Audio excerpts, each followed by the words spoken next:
Hello everyone, welcome to Sriram's IAS. I hope everybody is doing good. You guys are fine at your place. Let's start with today's session जहां हम discuss करेंगे these articles. क्या है? Gig worker के बारे में बात करना है, बेसिकली गिग इकोनॉमी के बारे में बात करेंगे. मेंस के लिए है जीएस पेपर 3. लास्ट में हम इस आर्टिकल पे डिस्कशन करेंगे, डिटेल में डिस्कशन होगी, नोट्स अपने बनाते रहना. डिप्थेरिया के बारे में बात करेंगे, क्या है, कैसे अगर डिसीज है, किससे होती है, everything in detail prelims perspective. E migrate portal क्या है, GS paper 2 and prelims. Food and agricultural organisation prelims. Lokmanya Jayaprakash Narayan ji के बारे में बात करेंगे, prelims. This will be our topic of discussion for today. Comment section आपके पास है, you can share your feedbacks. जैसा भी आपको सेशन लगता है शेयर कर सकते हो दी सेशंस. अपनी अटेंडेंस फटाफट से मार्क कर दो बाय लाइकिंग दिस लेक्चर. ठीक है, सब्सक्राइब कर लेना. सी Sriram's IAS is serving the nation since 1985. You can trust the platform, you can trust the quality content that is being shared with you. We are serving offline and now we are online as well. You can refer others. शुरू करें आज का session.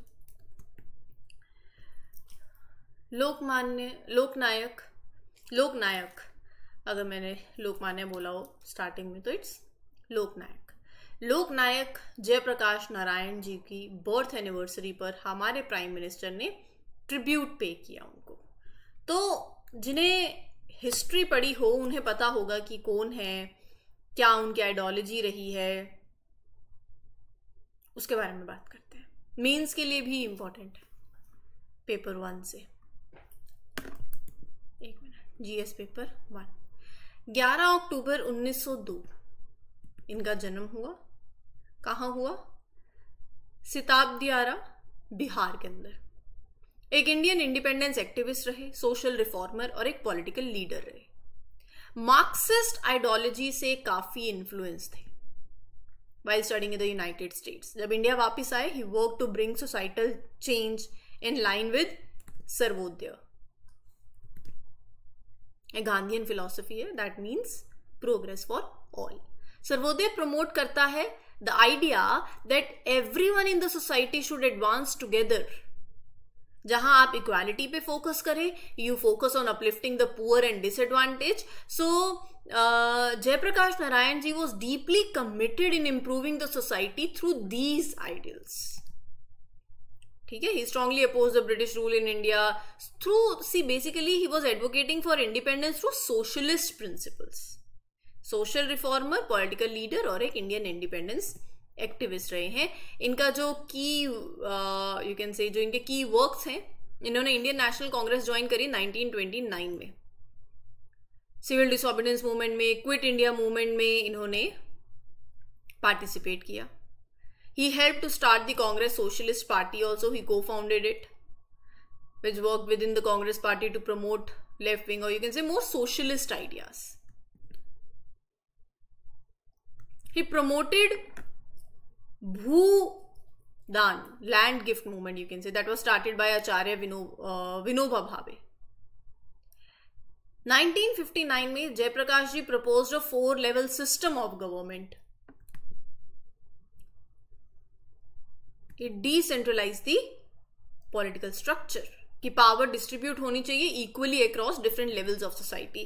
He lead total revolution movement also against the emergency in 1975 to 1977. So this movement was all for bringing deep changes to the society, to the politics, to the economy. He was a vocal critic of, he was fighting against corruption and the government's authoritarian rule. ठीक है. 8 अक्टूबर 1979 में he died and posthumously he was awarded the Bharat Ratna 1999 में. आगे बढ़ते हैं. बढ़ने से पहले पॉलिटी के सेशंस चल रहे हैं, मैं आपको बता ही चुकी हूँ. जो न्यू बच्चे हैं, you can refer the sessions of polity. जिन्हें भी पॉलिटी में डाउट आ रहा है, फ्री सेशंस हैं, प्लेटफॉर्म पे अवेलेबल हैं. लाइव सेशंस प्रज्ञा मैम लेती हैं. ऐसे ही स्पून फीड सेशंस भी हैं. स्पून फीड सेशंस में मतलब कोई एक सिंगल करंट अफेयर के टॉपिक पे कोई डाउट आ रहा है तो आप उन्हें रेफर कर सकते हो.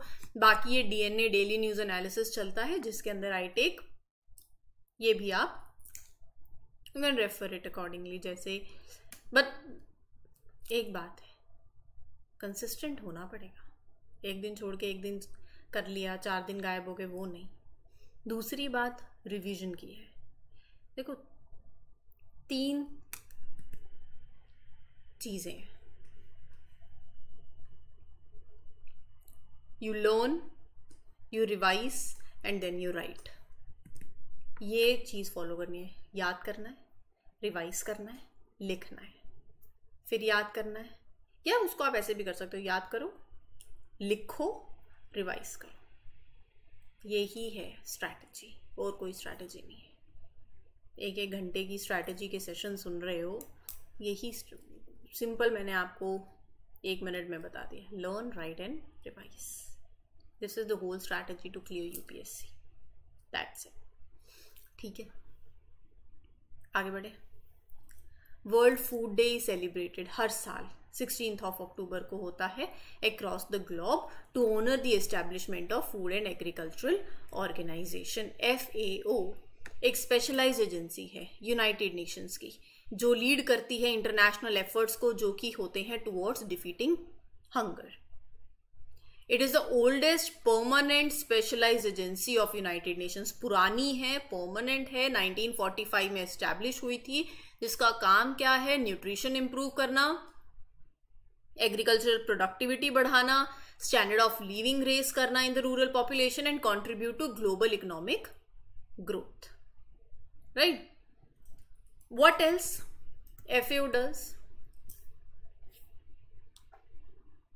FAO works with governments, with the experts to support agriculture, forestry, fisheries, management of land resources, water resources. ये इंश्योर करती है कि जितनी भी कंट्रीज हैं they grow food but in a sustainable manner. Prelim से सवाल पूछा जा सकता है। और क्या फंक्शंस हैं इनके? दे carry out research, they provide technical assistance.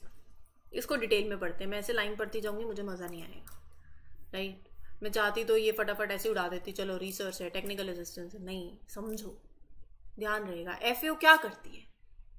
They do research, they study agriculture to find better ways to grow food, to solve farming problem, so they carry out research, ठीक है।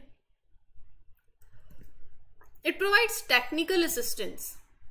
जो इन कंट्रीज हैं, they give them expert advice, support for specific projects, जैसे कोई आप ये farming method improve कर सकते हो, you can manage natural resources, ये सारा कुछ। आगे बढ़े। FAO runs seminars, training centres, workshops to teach people about farming, about food production, about resource management. They maintain information and support services. Data collect करती हैं about food production, trade, consumption, जो भी हो रही है around the world, countries के साथ share करती हैं ताकि वो informed decisions ले सकें, so that they can plan out things. FAO reports भी publish करती है, और उन रिपोर्ट्स पे यूपीएससी पूछ लेती है, अच्छा ये फलानी फलानी रिपोर्ट है, किसने पब्लिश करी है? तो state of world forest, state of world fisheries aquaculture, state of agricultural commodity market and state of food security and nutrition in the world, ये रिपोर्ट्स FAO पब्लिश करती है, याद रखना है। यस, हेडक्वार्टर कहाँ है? रोम, इटली में। यूपीएससी पूछेगी कितने मेंबर स्टेट्स हैं? 194 प्लस यूरोपियन यूनियन। फंडिंग कहाँ से मिलती है? 100% फंडिंग मिलती है अपने मेंबर कंट्रीज से। देखो, अगर स्कैर्सिटी हो, FAO doesn't provide direct food aid in case of food shortages or conflicts. वो जॉब किसका है? वर्ल्ड फूड प्रोग्राम का।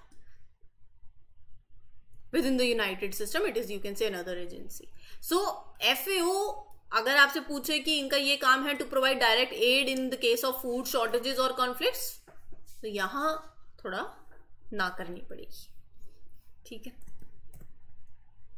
हाल ही union external affairs minister and labour and employment minister launch the updated e migrate portal and mobile app. अगर आपको पता हो तो हमारे external affairs minister doctor S. Jaishankar Pakistan गए। एससीओ समिट चल रही है पाकिस्तान में। मैं थोड़ा सा टॉपिक से अलग जाके बता रही हूँ अभी, ताकि अपडेटेड रहो आप भी इन चीज़ों को लेके भी। तो चर्चा है, चर्चा देखो ऐसे ही करंट अफेयर्स होते हैं। आप मैं सोचो कि सिर्फ किताबी कीड़ा बन जाना है करंट अफेयर्स में, वो नहीं होता है। एक होलसम डिस्कशन होती है। अच्छा, टॉपिक पे आते हैं। हमारे doctor S Jaishankar foreign minister SCO summit के लिए अभी पाकिस्तान गए। चाइना को बड़ा गुस्सा आ गया। क्यों आया? वो कहते हैं कि इस एससीओ समिट में पाकिस्तान में डॉक्टर एस जयशंकर को भेजा, आपके फॉरेन मिनिस्टर को भेजा, एक्सटर्नल अफेयर्स मिनिस्ट्री के फॉरेन मिनिस्टर को भेजा है आपने।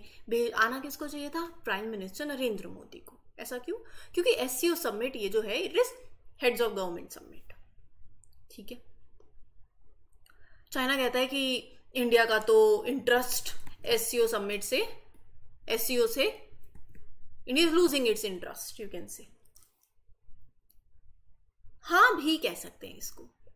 सी, ऐसा है कि इंडिया के जो ऑब्जेक्टिव्स है, जो इंडिया की थॉट प्रोसेस है, वो एससीओ के मेंबर कंट्रीज के साथ इस टाइम नहीं मैच करती है, आपको जो अलाइन नहीं करती है।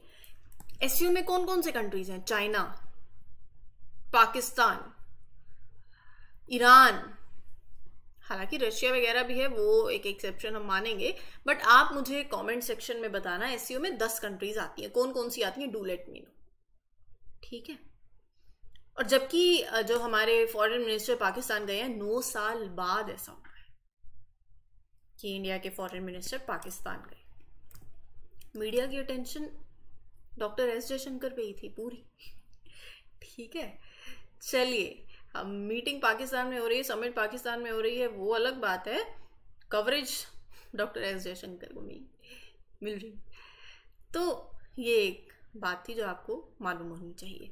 ऐसा नहीं है कि मैम ये क्या फालतू की बातें कर रहे हो, आप हमें ई माइग्रेट पोर्टल पढ़ाओ। जिसने वो नहीं सुनना उसको स्किप कर देना, बट ये फालतू की बातें नहीं है, ये भी आपके एग्जाम का ही एक पार्ट है। ठीक है, मालूम होना चाहिए। आगे बढ़ते हैं। ई माइग्रेट पोर्टल एक गवर्नमेंट ऑफ इंडिया ने लॉन्च किया ऑनलाइन प्लेटफॉर्म है।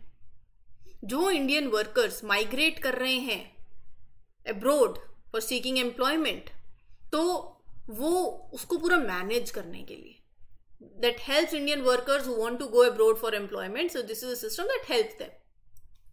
Useful for those who are traveling to countries that require clearance before they can work there. तो यहां पर recent update ये है कि this recent update is to make the process of applying for overseas job easier, more efficient. It will help both workers and employers to complete the necessary formalities and approvals online. तो mobile app introduce किया जहां पर सरकार wants to give workers a more accessible platform, you can say a user friendly platform, ताकि आसान हो जाए to manage their employment process, right? तो ये है पूरा ई माइग्रेट पोर्टल। अब आपको ये लाइनें समझ आ जाएंगी। पहला पॉइंट सेफ्टी और ट्रांसपेरेंसी से डील कर रहा है। ये तो मैंने आपको बताई दिया, मैनेज करना पूरा the migration of the Indian workers. It aims to provide a safe and transparent framework. कि entire process जो है of finding the work abroad, it is clear, it is safe for the Indian workers. कोई fraud, कोई unsafe conditions ना हो उनके लिए। दूसरा, this portal provides you with the important information about job opportunities. पूरा paperwork जो required रहता है complete करने का, उसमें help करते हैं। It offers the helpline support also अगर worker face करता है कोई भी issue। ठीक है। तीसरा, legal and safe migration. It's promote safe and legal mobility channels, to use legal methods to work abroad. कि लीगल चैनल्स में नहीं पड़ जाना, that can be dangerous.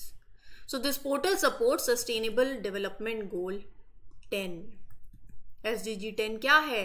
To promote responsible and safe migration. तो आपके लिए होमवर्क है, सारे SDGs आपको याद करने हैं। अगर SDGs याद हो गए ना, ये UPSC का सिलेबस है, मान लेना। 2 चीजें करनी है, एक SDGs याद करने हैं, एक UPSC का syllabus.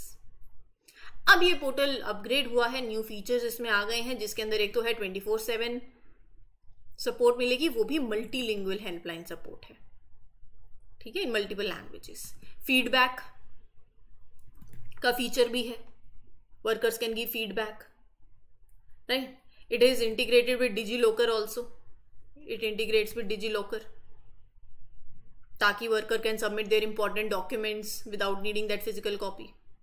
Rural access through common service centres, the platform has partnered with common service centres ताकि लोगों के लिए आसान हो जाए रूरल एरियाज के to access the immigration services in their own local language. It is a one stop job market place, one stop market place जहां पे job seekers can find job opportunities abroad. तो उनके लिए apply करना, उनके लिए explore करना आसान हो गया. ठीक है. To contain the diphtheria outbreak, Rajasthan की बात हो रही है, तो the teams of the state health department and WHO have landed in the district and started vaccination. क्या है ये डिप्थेरिया? बैक्टीरिया से होती है that infects the nose and throat, right? Cornea bacterium जो है वो रिस्पॉन्सिबल है इसके लिए. बैक्टीरिया का ही नाम है, दैट मेक अ टॉक्सिन. और ये एक कॉन्टेजियस है, पर्सन टू पर्सन होती है. बैक्टीरियल इन्फेक्शन है, पर्सन से पर्सन हो जाती है. जैसे किसी को खांसी हुई, छींक हुई, ड्रॉपलेट्स के थ्रू किसी और को हो गई. या if you are touching out the infected open sores और अल्सर्स, तो people also get sick from that. The bacteria can also infect the skin, causing open sores or ulcers. ठीक है. तो एक तो होती कैसे है?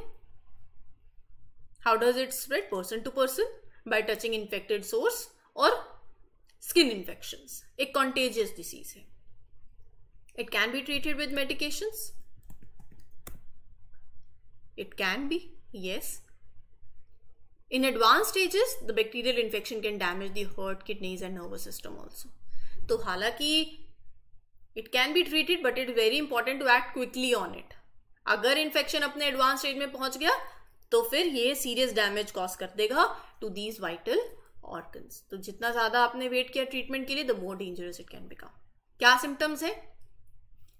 बुखार होगा, वीकनेस फील होगी, सोर थ्रोट होगा, swollen neck glands. So these are the symptoms. ठीक है. इन्फेक्शन होगा तो 2-3 दिन के आफ्टर बीइंग इन्फेक्टेड एक thick grey coating will form in the respiratory tract. It can cover in the areas like nose, tonsils, throat. और रही बात इसके ट्रीटमेंट की, डिप्थेरिया एंटीटॉक्सिन एक ट्रीटमेंट है that is used to neutralise the effect of the toxin that is produced by the bacteria. Antibiotic से भी हो सकता है, राइट. एंड पेशेंट्स के here needs to be closely monitored by the health care professionals. Gig workers को लेके बात कर रहे हैं कि we need to ensure a proper social safety net. कुछ सालों में ना, ये आपके पेपर 3 के लिए इंपॉर्टेंट है. और यहाँ ये भजन कीर्तन वाला सेशन नहीं है कि आप बैठो और सिर्फ सुनते रहो. इसका मतलब आप जस्ट एक मूवी देख रहे हो, कोई भजन कीर्तन कथा में आए हो, वो नहीं करो. लिखना है. मैं बहुत बार बोलती हूँ, डू राइट. जैसे कि इस आर्टिकल में लिखो. इस आर्टिकल में तो लिखना ही लिखना है. तो जो भी आपको अपने लैंग्वेज में समझ आता है मैं बोल रही हूँ, you can write it in your own words, ताकि लास्ट में आप ही को ही समझना है ना. पॉइंट्स मैं आपको दे देती हूँ. अब क्या है ना, हाँ, कुछ सालों से गिग इकोनॉमी इंडिया के अंदर रैपिडली ग्रो कर रही है. पहला सवाल तो यही आएगा, गिग इकोनॉमी क्या है? जब कोई एक ऐसे लगा लो कोई टेम्परेरी जॉब है, कोई फ्रीलांसिंग जॉब है ना, कोई सोशल सिक्योरिटी नहीं है, तो ये मैं एक रफ आइडिया दे रही हूं जिन्हें बिल्कुल नहीं पता उनके लिए. So people are taking those jobs through online platforms. So now it has change the way many individuals work and earn their living. हालांकि इस ग्रोथ ने नई जॉब अपॉर्चुनिटीज लेकर आए हैं, लेकिन इसके साथ इंपॉर्टेंट इश्यूज भी हैं जब बात आती है सोशल सिक्योरिटी की.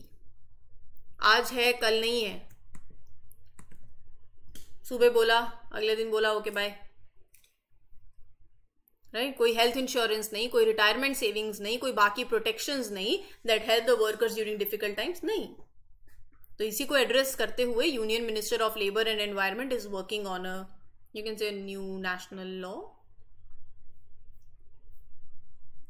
Is drafting a national law ताकि you incorporate gig workers into the social security schemes.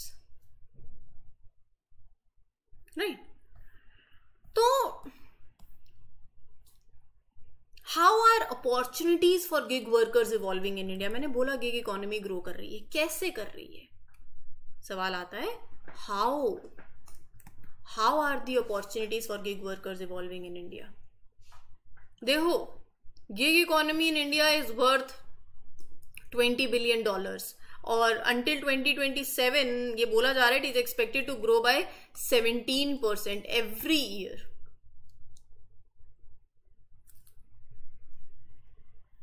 Ola, Uber, Zomato, Swiggy, ये क्या है? यही जॉब्स है.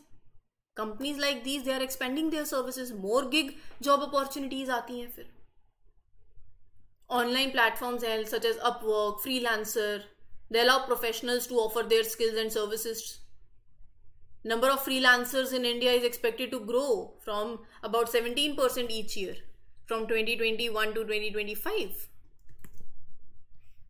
दूसरा ये है कि देखो फ्लेक्सिबल वर्क अरेंजमेंट्स हैं और ये अपील कर रहा है आज के जेनजीज को, मिलेनियल्स को, जो एक गुड वर्क लाइफ बैलेंस चाहते हैं. Right? They can choose their working hours, they select the project जो उनको इंटरेस्ट करे, they work from various locations. Right?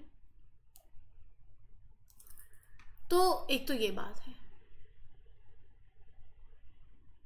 अब दूसरा ये है कि हमारा स्टार्टअप कल्चर भी आ रहा है. अब स्टार्टअप कल्चर के अंदर भी वो ऐसे ही चाहता है सामने वाला जॉब देना.